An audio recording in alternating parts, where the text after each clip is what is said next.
It's the radio guy, Dr. Mike Prince. Welcome to our Thursday edition of the Mike Prince Show here at the Open Mic Broadcast Network. Our social media handles, Instagram, Facebook, and Twitter are at the Mike Prince Show.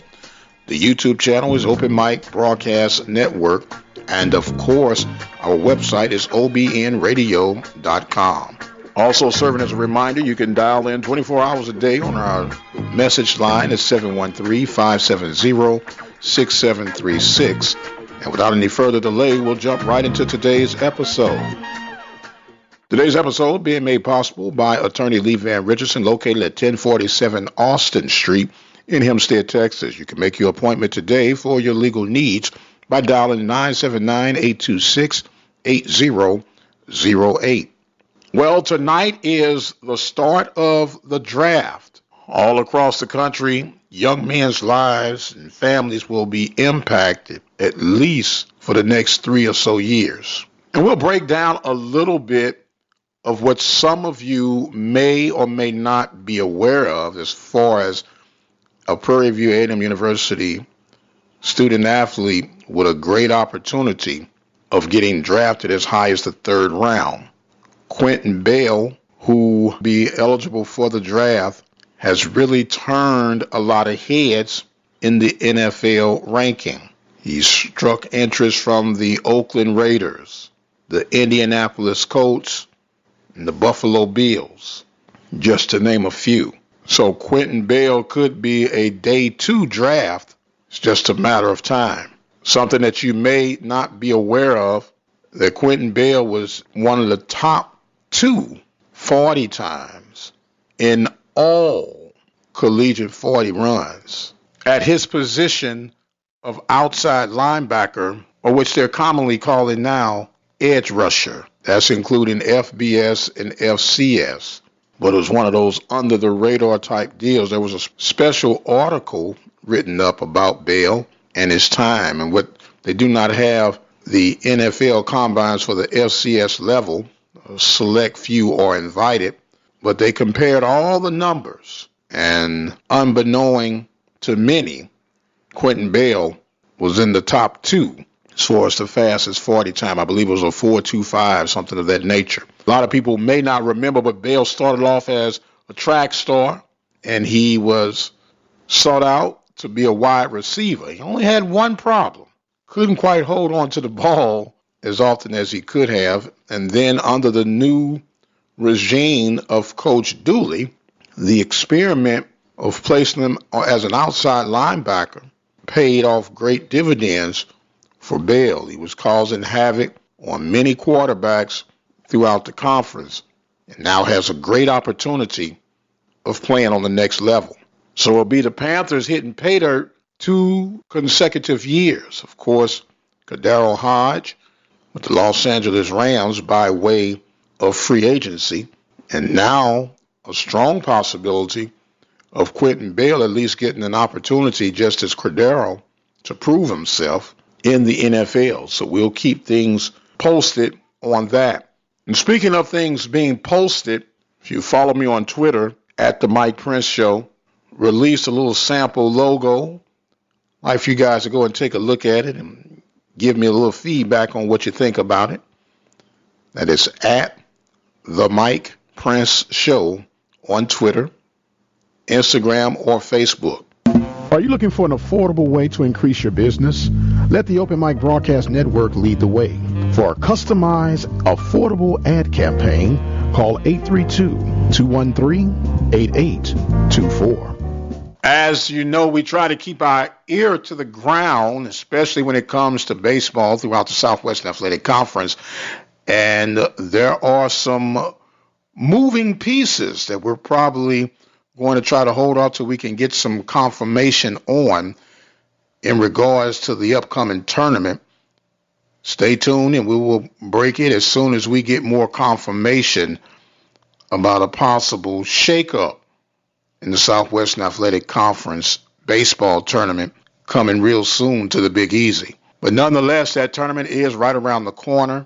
Prairie View has a huge series against Texas Southern on this weekend. And then they'll finally wrap things up against Southern University for their final homestand series of conference play. Baseball and softball were canceled on yesterday due to the inclement weather across the state. They'll pick up the pieces and start again on this weekend. Softball, as we may mention on earlier this week, are in a very, very tight race with Texas Southern.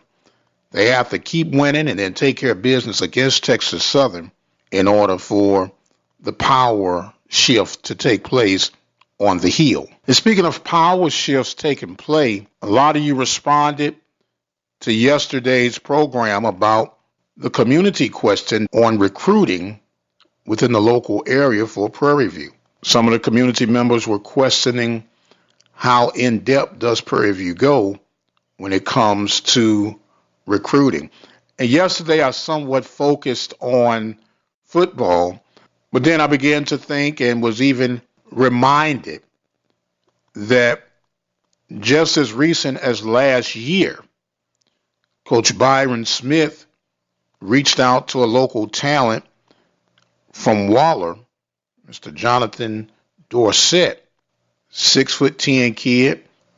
Panthers hit at him pretty hard. At one point, he verbally committed to Prairie View, but then decided he wanted to be a Texas Tech Raider.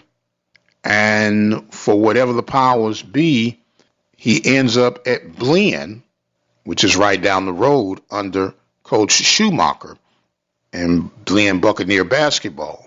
And I know for a fact that Coach Smith made a hard move to try to get the young man. And who knows if the door is still open for him to possibly transfer from Blinn once his time is up there to come and be a Panther.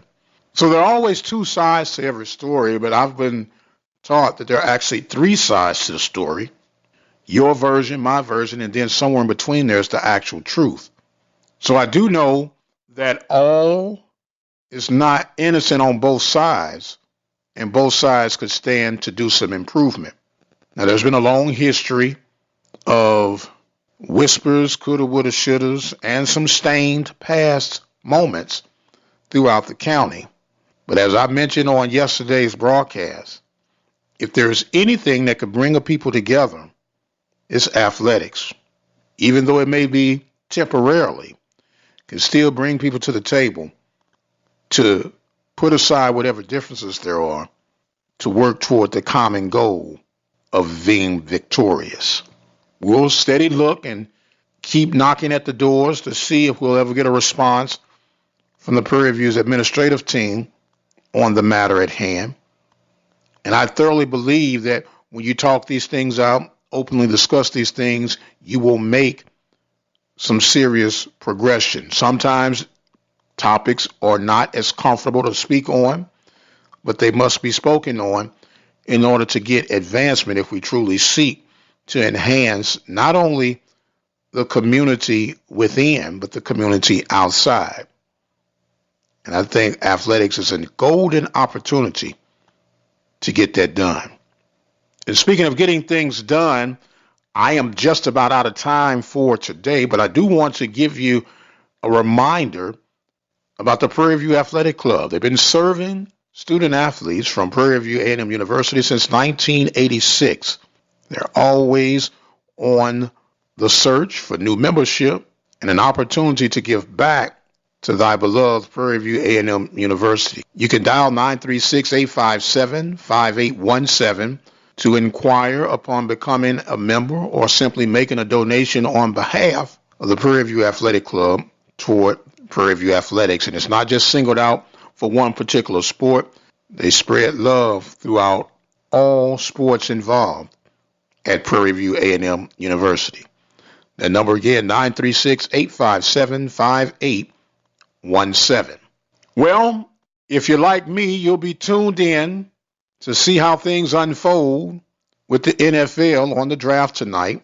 You have another monitor on what your MLB team is doing, and don't forget the NBA playoffs. So it is a vainglorious time in the world of athletics this time of year. College baseball tournaments are beginning to make their clear focus. Remember, stay tuned here at the Open Mic Broadcast Network, and we will shed a little light, whatever that light might be, on the upcoming SWAC baseball tournament. My time has come that I must exit stage left. I want to remind you of our social media handles for Instagram, Facebook, and Twitter at The Mike Prince Show. The YouTube channel is Open Mic Broadcast Network. The website, obnradio.com. And our 24-hour dial-in message line, 713-570-6736. I must go for now. But until the next time, you guys be blessed. We'll see you on the other side.